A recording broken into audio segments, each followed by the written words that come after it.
Hi everyone, I'm Atousa Kalantari, a master's student at TESS-SPOC, and my poster is about developing algorithms for detecting Microlensing signals in TESS. As you know, TESS Space Telescope focuses on discovering exoplanets using the transit method. It's an all-sky, high-cadence survey with public data that we have chosen to test our approaches for identifying Microlensing events in such surveys. In this project, our goals are first to build a simulated set of microlensing events as observed by TESS. The simulations plus a set of test light curves will be our training set. Then we will use the CAMTNet Event Finder, which is a successful detection method used in the community and other metrics to pre-process our training set and make sure all the detectable events are labeled as microlensing. Then we will use a deep learning classifier and detection metrics to find microlensing candidates. The detection metrics will not only serve as benchmarks to evaluate the performance of our classifier, but can also be used to improve our classification. We will then look closely at our candidates to finalize them and also provide a list of false positives. We started with the light curve files from Sector 12 of TESS produced by Eleanor team using full frame images.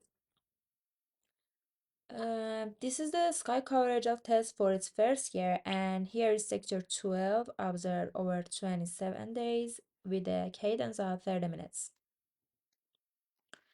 To determine the types of microlensing events we can expect from TESS, we simulated a set of single-lens microlensing events as described in Sajadian et al. 2024.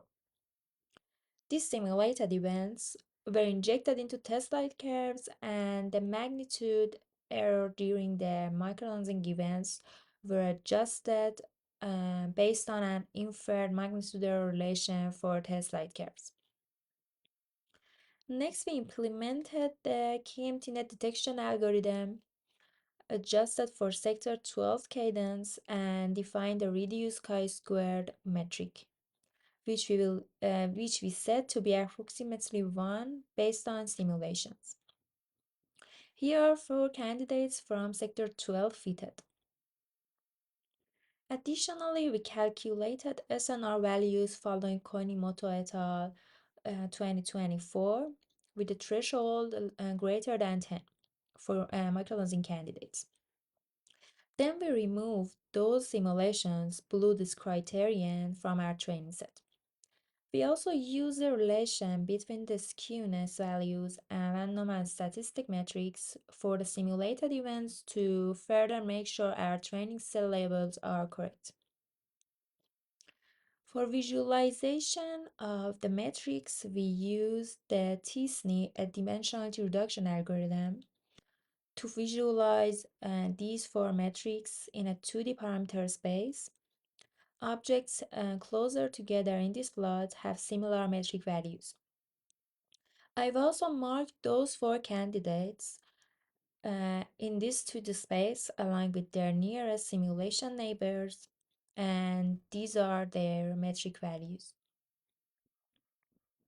Also, skewness and random and statistics share the same relation as this plot. Now that our training set is cleaned and ready, we are training our classifier. We will evaluate the performance of the classifier with the metrics. We also plan to create a catalog of microlensing events, microlensing candidates found in TESS, cross-match them with other surveys, and validate them to identify final candidates aligned with the list of false positives. Thank you for your attention. If you have any questions, feel free to ask, and my email is included here for any further discussion. Thank you.